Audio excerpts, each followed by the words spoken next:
Ithenga indoda ke uma ishumayela kukhona omunye umama owayebuka impahla ezimhlophe zinekiwe kwamakhelwane ezibuka ngewindi lendlu yakhe. Uthi ke bese zibona zingcolile lezi impahla bese biza umnyeni wakhe ethi we baba uzongibukisa uyabona yini kwamakhelwane baneke impahla ezimhlophe kodwa buka zingcole kanjani. Ithi indoda yakwakhe hayi mama azingcolile lezi impahla iwindi lakho elingcolile.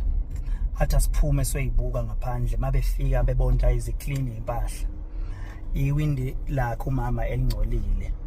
Bathi nebala ngempela waliwasha iwindi lakhe wathi mayibuka wabuka athi hayi izimpahla ziclean iwindi lami ngempela belingcolile. Lento ke yabe singinikeza isithombe sithi kuyenzeka ubone into ibheda kanti inhliziyo yakho noma amehlo akho ubuka ngawo mhlawumbe usuke wabuka ngokuzonda loyo muntu kwasimphumela isiphuma esihambisana nokuthi hayi lo muntu wena usebenzise inzondo ukujaja leyanto obuyibuka. So ke kubalekile ukuthi uma uzobuka into yomuntu uyibuke ngeso eliclean ngenhliziyo eclean, lapho kuzophuma imphumela ethi ayihambisane nangendlela obuke ngayo. Bese ngicela ukuthi siphinde sikhulekise labo abanenkinga yokujaja abanye abantu based on their subjective perception. La khona umuntu asebenzisa ukujaja kwakhe ngokuzimela bese lokho ukujaja kwakhe efunza abanye abantu indlela ababona ngayo, abafunze lendlela yena abona ngayo, ukuthi njengoba uNkulunkulu asidala sam namehlo ethu ngabanye sanemqondo yethu sakwazi ukuzibonela thina ngabodwana. Kubalekile ukuthi uma wena ususebenzise leyo nzondo ukujaja loyo muntu omjajile umsaphela ukuphazamisa ilungelo lomunye umuntu indlela yena abone ngayo, ngoba ngenzeka ukuthi wena ngesikhathi ubone ngaleli windi lakhe elingcolile wafaka izimpi zakho lezo nazo nenzondo yakho nayo kwaphuma imphumela enegative. Umsake uhamba ke manje utshela wonke umuntu ukuthi akakholele wena endleleni wena obone ngayo, as if abantu kumele bephile impilo wena osocabanga ukuthi iyona right, noma bebukele into wena osobona ukuthi iyona obone ngayo ubone bese ucabanga ukuthi iyona right.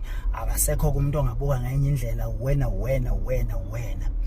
Bayekela abantu bezibukele ngendlela abayibukela ngayo, ngoba lento yokumema abanye abantu uma uzonda omunye umuntu bese uyomema omunye umuntu ku-wrong, izizondele wena ngoba lo muntu usuke engazi ukuthi wena ubangani naloyo muntu. So ke uma bezozonda umuntu ozondwayo wena ube wazi ukuthi ubangani naye bona bengabangi lutho naye, lapho kuhlukumeza ilungelo lomunye umuntu ngokungenasidingo.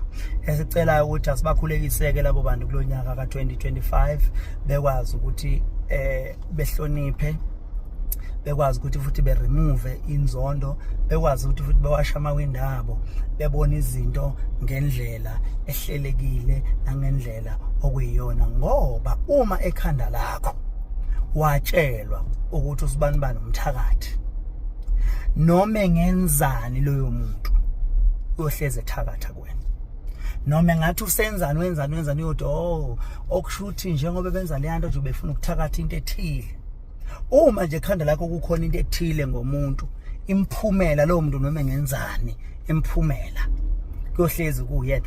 Uma ngabe watshela ukuthi umuntu othize uyathakatha kuyofa wonke umuntu uthi uyena.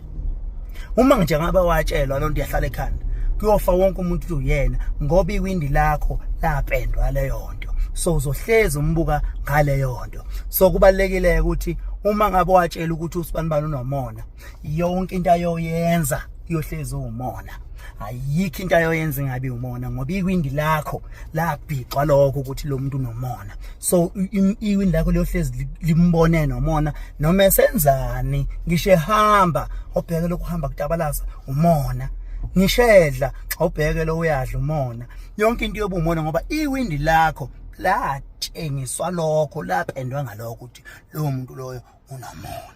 So ke kubalekile ukuthi ubheke indlela obona ngayo izinto, ungagcini usumuntu osuma endaweni yodwa ububuka kanye lonto leyo wena imphumela iyohlezi ifana. Ayikho into ayoyenza right, yonke into ayoyenza yobe nje umona, noma ayoyenza yobe nje kuwubuthakathi.